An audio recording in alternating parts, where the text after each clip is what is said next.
Bom, pessoal, então prosseguindo. Agora, direito à liberdade, no seu aspecto, liberdade de locomoção.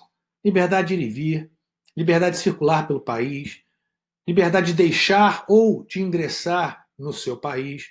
Veja que eu não estou falando aqui do estrangeiro, tá? Porque o estrangeiro, para ingressar em outro país, né, ele vai depender de uma série de exigências feitas por cada país. Mas aqui é o direito do seu nacional.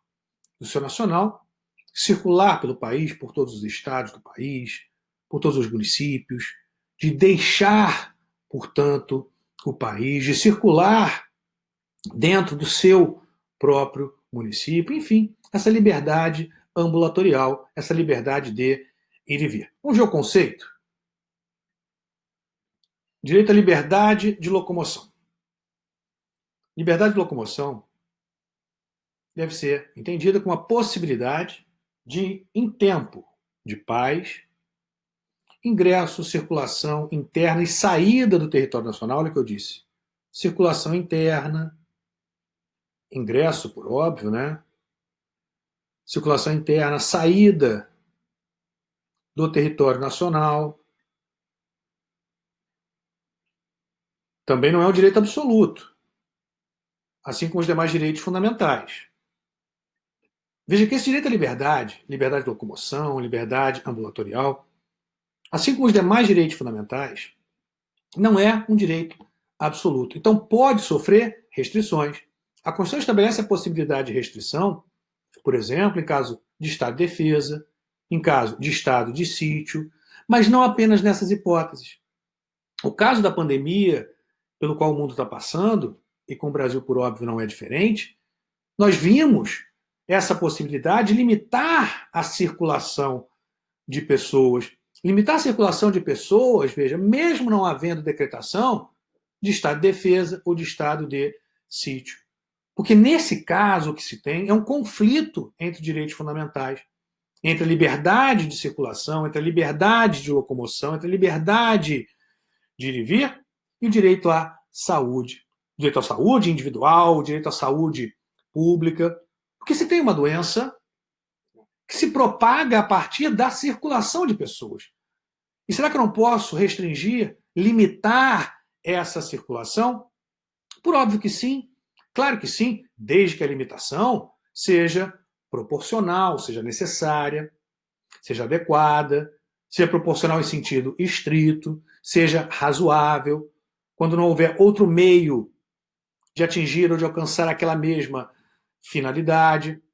Mas pode sim haver essa restrição. Como eu falo nas minhas aulas, quando nós tocamos em direitos fundamentais, os direitos fundamentais eles devem ser cotejados com direitos fundamentais de outras pessoas. Então não é analisado apenas, tá, o seu aspecto em relação aos direitos fundamentais de uma forma egocêntrica, como se você fosse isolado no mundo. Não. Tem que ser analisado o seu direito fundamental em contraposição ao direito fundamental de outra pessoa.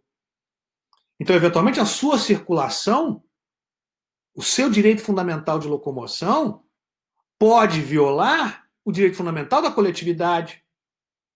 Entendido aqui o direito individual de expressão coletiva, como a saúde pública, o direito fundamental individual à saúde de outras pessoas. O STF está apreciando agora também a questão da obrigatoriedade de vacina. Então parece que a gente está, né, vivendo há 3 séculos atrás. Mas, infelizmente, é a realidade que nós estamos vivendo. Você pode ter a sua liberdade de locomoção limitada, restringida, por exemplo, como eu já citei para vocês, para um show que se faça. Sim, vai fazer um show no aterro do Flamengo, você tem a liberdade de locomoção restringida. Sim, eu não estou impedindo que você vá para outros lugares, mas estou impedindo que você circule ali. Então, estou restringindo. A circulação envolve a liberdade de locomoção. Estou impedindo a circulação naquela região, porque ali vai ter um show. Tá? Porque ali vai ter um comício. Isso acontece toda hora. Isso tem no final do ano no Rio de Janeiro e Copacabana. Estou limitando a circulação, por exemplo, em uma região em que eu viso a proteção ambiental. Estou limitando a sua circulação.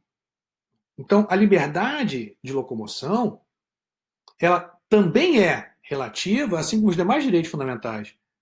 e pode sofrer restrição. Claro, a restrição tem que ser proporcional, tem que ser adequada, necessária, proporcional em sentido estrito, tem que ser razoável, mas não significa que não se possa limitar, restringir a sua liberdade, por exemplo, de circulação, a sua liberdade de ir e vir, a sua liberdade de locomoção. E nós estamos vendo isso, sendo desrespeitado também, mas estamos vendo essas restrições a essa liberdade de locomoção, de circulação, que acaba afetando, por exemplo, né, aquelas localidades onde se tem mais aglomeração.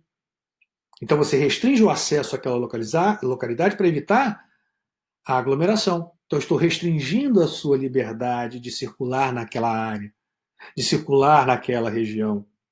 Estou restringindo, de alguma forma, a sua liberdade de locomoção. Vamos retomar lá ao nosso quadro. Então, voltando. Liberdade de locomoção é desenhada como possibilidade de, em tempo de paz, ingresso, olha só, ingresso, hein? Circulação interna, isso tudo faz parte da liberdade de locomoção. Saída do território nacional, ressalvada a obrigação de permanência em localidade determinada, quando houver a decretação de estado de sítio com fundamentação em comoção grave ou repercussão nacional. De repercussão nacional ou ocorrência de fatos que comprovem a ineficácia de medidas tomadas durante o estado de defesa. Mas não apenas nessas situações. Então, não apenas nessas situações. É muito comum se criar uma confusão, em vez de eu ouvir isso, até de um aluno, né, de um ex-aluno, que hoje é juiz, quando começou essa questão da pandemia, né, restringindo a liberdade de locomoção, por exemplo, no seu aspecto de circulação, aí hoje amigo, né, esse ex-aluno, juiz, aí ele manda para mim e fala, professor, mas isso pode? Não há estado de defesa decretado, não há estado de sítio decretado. Podem restringir a minha circulação, impedir minha circulação em determinadas localidades? Ele estava achando estranho isso. Aí eu fiz exatamente a pergunta que eu fiz para vocês. Espera aí, se você tem um show evangélico, por exemplo, como já aconteceu no Aterro do Flamengo, e a autoridade pública restringe o acesso àquela região. Se você tem o Rock in Rio, eu moro no Recreio dos Bandeirantes. Rock in Rio era aqui no bairro onde eu moro, agora já está mais ali, Barra, né? Barra, Recreio agora. Mas a prefeitura, ela limita a circulação, ela impede a circulação de pessoas em uma região enorme, que alcança Barra e Recreio dos Bandeirantes, e até parte de Jacarepaguá, por exemplo. E para você ingressar naquela região, você tem que ser morador, ou óbvio, se for assistir o show, e você restringe o acesso àquela localidade. E se você, por exemplo, passa por ali para ir para a sua casa, todos os dias, não mora ali, mas passa por ali para ir para a sua casa, porque é mais perto o caminho, você não vai poder passar. Vai ter que passar por outra região. Poxa, professor, mas eu vou ter que dar uma volta que vai tornar o meu trajeto, né, 2 horas mais demorado. Olha, pode. É feito isso. Isso é feito todos os dias. E eu não entendo muito por que do espanto em razão dessa limitação de circulação na pandemia. Não há espanto quando eu limito para assistir um show, para assistir um evento evangélico, um comício político, uma festa de ano novo, mas a pessoa fica revoltada. Você limita a circulação para proteger a saúde, para proteger o teu filho, a sua mãe. Claro, eu disse para vocês, toda e qualquer limitação tem que ser proporcional, adequada a atingir ou fomentar o fim pretendido. Tem que ser necessária, ou seja, não existir um outro meio menos gravoso em que você consiga atingir o mesmo fim. E tem que trazer mais benefícios do que prejuízos. Então nós estamos vivendo isso, estamos vivenciando exatamente restrição a esse direito que nós estamos aqui falando. E o STF já respondeu. Pode haver restrição? Sim. E teve que responder o óbvio. Porque, como eu disse, essa restrição acontece todos os dias. Todos os dias, portanto, por um ou outro motivo, mas ela acontece todos os dias da vida em sociedade, pois a liberdade de locomoção, assim como os demais, não pode ser entendida como direito absoluto, senão ela inviabiliza, se entendida como direito absoluto, ela inviabiliza outros direitos fundamentais. Inviabiliza os direitos fundamentais de outras pessoas, ou mesmo da própria coletividade. E é por isso que nós falamos em dimensões dos direitos fundamentais, porque eles se tocam, e a interpretação deve se dar a partir desse conjunto de direitos, a partir de direitos pertencentes não a uma pessoa, mas a todas as pessoas, à própria coletividade. E aí sim que eu interpreto os direitos fundamentais. Não se pode interpretar os direitos fundamentais a partir de uma perspectiva fechada, egocêntrica, individualista, como se a pessoa fosse isolada no mundo. Não, os direitos fundamentais são interpretados, veja, primeiro, se entendendo que você não tem um direito, e sim um conjunto de direitos que, por vezes, conflitam. Também se interpretando a partir de uma relação de alteridade, de uma relação com o outro, porque o outro também possui um conjunto de direitos. E também sob o aspecto da própria coletividade, pois nós vivemos em sociedade. Logo, a gente não pode interpretar como se não existissem outros membros da sociedade que nós vivemos, como se não existissem outros interesses na sociedade que nós vivemos. Então, por óbvio que pode haver essa restrição, como destacado para vocês. Vamos voltar lá ao quadro? Bom, vemos aí a liberdade de locomoção. Fiz a observação que a restrição não depende apenas da situação de estado de sítio ou de estado de defesa. Tá? Pode se dar também, mesmo não havendo decretação de estado de sítio ou de estado de defesa. Mas eu estou falando aqui de circulação, liberdade de locomoção, que envolve a circulação interna, a entrada, o ingresso ou saída em território nacional do nacional. Agora a gente vai analisar em relação ao estrangeiro. O visto pode ser exigido para o ingresso de estrangeiro em território nacional. As condições que eu disse para vocês, a depender de cada país.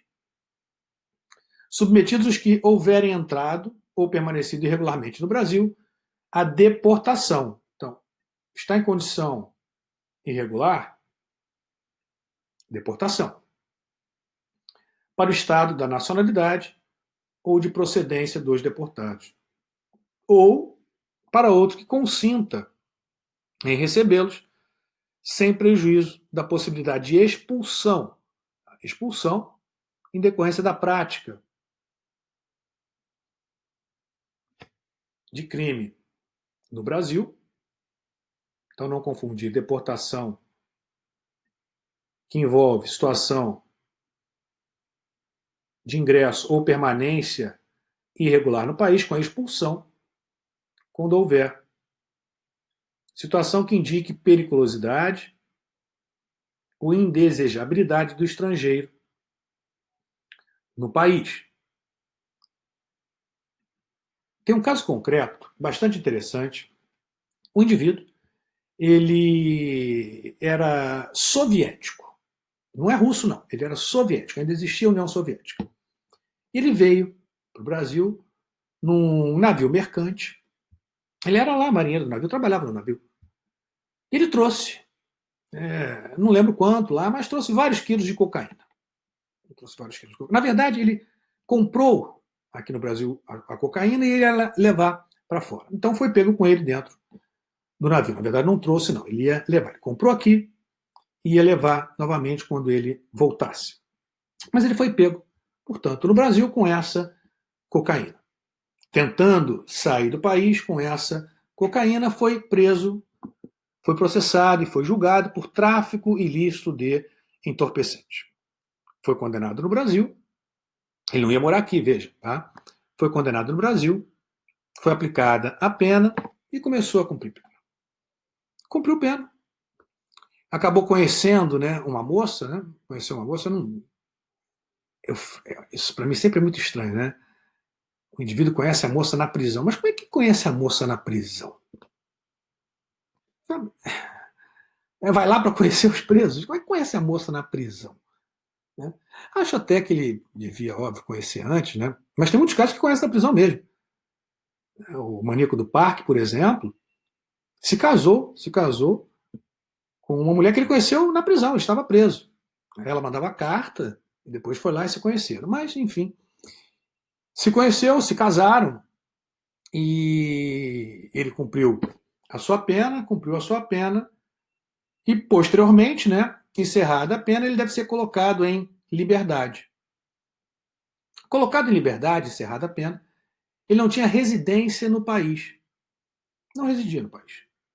Tá? Então, o Brasil, o que ia fazer? Expulsá-lo. Expulsá-lo. Praticou conduta criminosa aqui, isso aqui, indesejável, iria expulsá-lo. O Brasil procura saber qual é o seu país de origem. Não existe mais União Soviética. Acabou a União Soviética. Não tinha mais União Soviética. O que faz o Brasil? Comunica a Rússia. Comunica a Rússia, que é um país que integrava a ex-União Soviética. Assim como o Azerbaijão, o Uzbequistão, integravam a União Soviética e hoje não mais, mas comunicou a Rússia. Aí a Rússia disse, olha, ele era soviético, mas ele não era russo. Então, quando a União Soviética se desfez, tá, cada um vai para o seu país. Então, o russo, ele não era para cá, não adianta que aqui eu não quero, não. Aqui eu não aceito.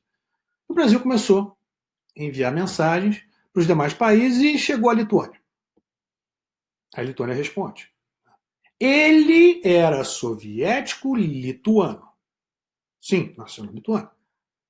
Mas quando a União Soviética acabou, nós, da Lituânia, criamos uma regra, que aquele que era soviético-lituano teria até X anos para fazer opção pela nacionalidade lituana e desde que não fosse um indivíduo que tivesse condenação criminal. Consequentemente, a Lituânia responde ao Brasil: esse indivíduo era soviético-lituano, mas não é lituano e nós não aceitamos esse indivíduo. E o Brasil vai expulsar esse indivíduo para onde? Em lugar nenhum. Vai colocar numa boia, colocar no mar e empurrar? Não. Vivendo aqui.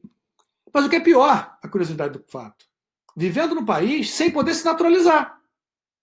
Porque é condenado criminalmente, não podia se naturalizar brasileiro. Mas e como é que ele trabalha para sobreviver? Se amasiou. Casou não, né? Começou a viver junto. Começou a viver junto com essa pessoa. Teve filho. Olha só. E como é que fica? E o direito dos filhos, ou do filho ao nome, direito da esposa. Então esse indivíduo tinha que obter decisões judiciais para trabalhar, teve que ser via Poder Judiciário para colocar o nome dele na certidão de nascimento do filho, porque ele não pode se naturalizar, não pode ser expulso e continua a viver no Brasil. Então, uma curiosidade que envolve exatamente o direito que nós estamos falando aqui agora. Vamos voltar novamente ao quadro. Então, retomando, o tráfego de aeronaves no espaço aéreo também pode ser dependente de autorização, assim como o uso de tarifas de uso de comunicações, de auxílios à navegação em rota, sujeitas às hostis ou suspeitas de tráfico de substâncias entorpecentes e drogas afins, as medidas de averiguação, intervenção e persuasão, bem como a medida de destruição após o procedimento ou o cumprimento de todos os procedimentos que previnam a perda de vidas inocentes, que é a chamada lei do abate, tá? A lei do abate, no ar ou em terra, por pilotos e controladores do Comando de Defesa Aeroespacial, consequência dos artigos 3º e 6º do Decreto 5.144 de 2004. Então aqui a gente também tem a lei do abate, nessa parte final, veja só, bem como a destruição, hein? Persuasão primeiro, bem como a destruição. Temos aqui, como dito, a lei do abate. Bom, vamos fechar esse bloco. Prosseguimos ainda no próximo bloco, analisando o direito à liberdade, tá? locomoção visto, mas vamos ver ainda os demais aspectos desse direito, direito à liberdade. Já voltamos.